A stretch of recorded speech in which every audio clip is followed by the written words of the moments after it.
Olá pessoal, sejam muito bem-vindos a mais um vídeo. O meu nome é Tiago Torres, sou criador do Segredos do Ciclismo e hoje vou dar-te algumas dicas muito importantes. Certamente agora está a vir o calor, começas a pôr as mãos na cabeça de como é que eu vou pedalar com uma temperatura tão alta, o que é que eu posso fazer para melhorar o meu desempenho nas temperaturas altas. O vídeo de hoje eu vou dar-te 7 dicas para pedalar no calor. Então fica ligado.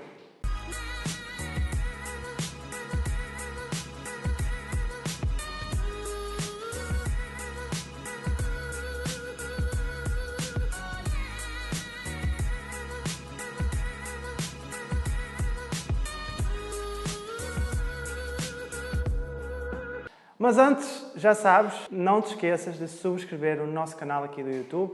Aqui por baixo tem um botão que diz subscrever, clica lá e não te esqueças de clicar no sininho para receber todas as notificações e receber os nossos vídeos aqui do YouTube todas as semanas, ok? Já fizeste isso? Então vamos lá começar com o nosso vídeo. Em primeiro lugar, temos que pensar no seguinte: como é que o nosso corpo funciona, como é que o nosso corpo reage quando a temperatura está muito alta e, principalmente, como é que ele reage quando a temperatura está muito alta em exercício.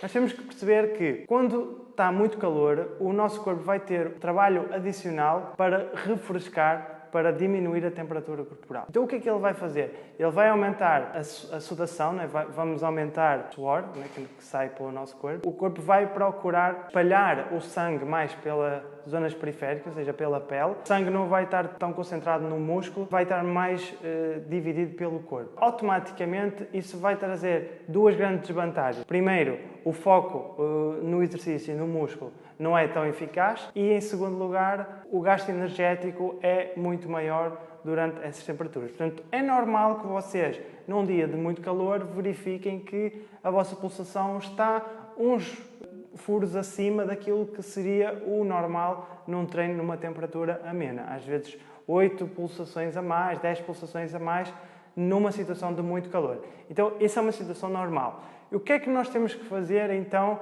para, de certa forma, gerir o nosso esforço de acordo com essa reação que o nosso corpo tem? Nós não devemos praticar intensidades muito altas no calor. Ou devemos ir gerindo um pouco melhor a nossa energia até ao final. Porquê?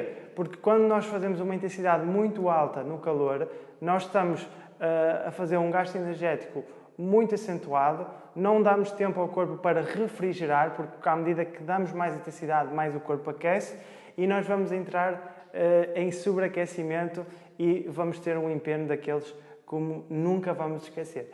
Então é importante que vocês entrem um pouco à defesa quando está muito calor e depois, à medida que se vão sentindo melhor, vão começando a colocar as intensidades mais altas, particularmente mais na parte final, ok? Então essa é uma dica muito importante. Depois, outra questão muito pertinente tem a ver com se eu devo fugir das temperaturas de maior calor e treinar ao fim da tarde ou de manhã muito cedo, quando a temperatura não é muito alta, ou se não, eu devo treinar quando está muito calor, um calor tórrido, porque aí é que eu vou me adaptar à temperatura. Bom, depende do nosso objetivo, né? Se eu sou um ciclista de fim de semana que não faz competição, quero divertir-me, ok, então se calhar faz sentido eu fugir do horário de maior calor, porque não faz sentido andar ali a matar-me numa temperatura escaldante, porque não vou ter de competir nessas condições. Então não me justifica estar a ir para o treino nos períodos de maior calor. Posso perfeitamente procurar as alturas com a temperatura mais baixa. Mas, pelo contrário, se eu sou um ciclista de competição, se eu preciso de competir àquelas horas que está sempre mais calor, então é aconselhável eu fazer pelo menos um período de aclimatização à temperatura. E para isso eu preciso de fazer alguns treinos na temperatura, ou digamos, na altura do dia em que a temperatura é mais elevada, para poder me ir adaptando e perceber como é que o meu corpo reage. Isso é muito importante porque se nós estamos habituados a treinar sempre à sombra ou com temperaturas baixas, ou amenas, digamos assim, baixas é um eufemismo aqui, então significa que quando eu vou para uma situação que tem uma prova que está muito calor, eu vou sentir muita diferença e muitas vezes isso pode ser prejudicial porque eu não estou habituado a pedalar nessas condições. Então, duas opções. Para quem é um ciclista que está aqui para desfrutar, não faz competição, o importante é a saúde e o prazer, então vamos fugir dos horários de maior calor.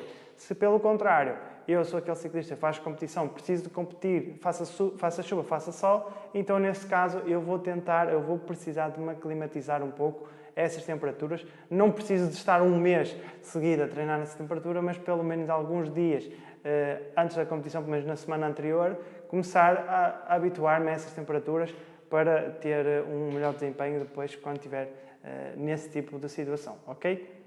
Depois, outra coisa importante tem a ver com o vestuário. Obviamente, nós devemos procurar o vestuário mais respirável possível, o mais leve possível. Porquê? Porque quanto mais respirável, mais o corpo seca rápido e depois isso também se traduz em maior leveza. Porquê? Porque se o corpo fica molhado, encharcado, começamos a ter mais peso e à medida que a corrida vai passando, vamos ficando mais ensopados, obviamente, na parte final, temos sempre mais dificuldade. Outra coisa que também ajuda muito em termos de vestuário é utilizar uma base layer daquele tipo de tecido em rede, né? que é um tecido mais respirável e ajuda a dissipar melhor o calor. E também aconselho vivamente a usarem as luvas no calor. É muito frequente nós ficarmos com as mãos ensopadas do suor, né? Isso é normal. E então, quando vamos no guiador, por vezes a mão pode escorregar numa situação em que é preciso ter firmeza. E então, usem as luvas, obviamente que vão suar das mãos, é lógico, mas pelo menos não têm a superfície que está em contato com o guiador suada, e isso faz com que a aderência continue boa. Além disso, se a fita for preta, o guiador tem tendência a ficar muito quente, principalmente se a bicicleta estiver ao sol durante muito tempo, o guiador quase que queima, né? Em alguns casos queima mesmo, e então se tivermos as luvas ajuda um pouquinho mais a não sentirmos tanto aquela diferença de temperatura quando pomos a mão no guiador, ok? Então essa também é uma dica importante. Outro ponto muito importante que tem a ver com a proteção solar. Nós devemos usar um protetor solar indicado para quem está exposto ao sol durante muito tempo, particularmente para quem está exposto ao sol nos horários de maior pico de intensidade ultravioleta, portanto, que é quando o sol está mais alto, naqueles horários no meio-dia, 1 da tarde, 2, 3 da tarde. Portanto, usar um protetor solar de fator 30 ou mais. Outra coisa que também é muito importante vocês terem em conta é se vocês vão fazer algum tipo de exercício em altitude. Por exemplo, nós temos no nosso verão, temos o Gran Fundo da Serra da Estrela. É uma prova que muita gente gosta de fazer. E se tiver muito calor nesse dia, se tiver mesmo aquele calor tórrido, quando nós começamos a chegar à altitude, a temperatura começa a baixar à medida que nós vamos subindo. Como a temperatura está mais baixa, nós conseguimos ter melhor rendimento. Temos de ter sempre algum cuidado com a incisão do ultravioleta, que é muito mais alta nessa altitude. Outro fator importante tem a ver com aquilo que nós vamos fazer durante o treino ou durante a competição, o nosso comportamento. O que é que nós podemos fazer? Se vocês já perceberam como o nosso corpo funciona, ele vai ter uma tendência para resfriar ao máximo o nosso corpo. E nós podemos melhorar um pouquinho o nosso rendimento colocando água pela cabeça abaixo, pelo corpo abaixo, para ajudar a arrefecer o corpo. Isso vai fazer com que o nosso corpo não precise de gastar tanta energia na termorregulação, porque nós estamos, obviamente, a deitar água pelo corpo abaixo, principalmente a água mais fresca, estamos a baixar a temperatura externa e isso faz com que o processo de termorregulação não precise estar sempre ativo e o corpo vai poupar a energia que iria gastar na termorregulação, portanto, isso vai nos ajudar um pouquinho. Outro aspecto muito importante tem a ver com a nutrição intertreino. Nós não nos podemos nunca esquecer que aquilo que vai acontecer na corrida é reflexo daquilo que nós fizemos antes da corrida. E isto é válido para a forma como nós vamos educar o nosso corpo para uma boa hidratação. Nós, se queremos, no dia da corrida, no dia do treino, estar bem fisicamente, temos que nutrir o nosso corpo com os nutrientes necessários para que ele chegue à corrida e os consiga utilizar e não venham as típicas queimbras que aparecem muito. Então, beber muita água nos dias anteriores. Melancia é um tipo de alimento que vocês podem comer muito durante esses períodos de calor.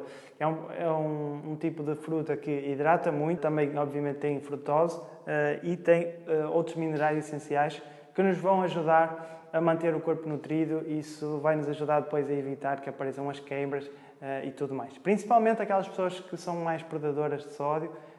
Nós falamos muito isso agora no nosso curso de nutrição.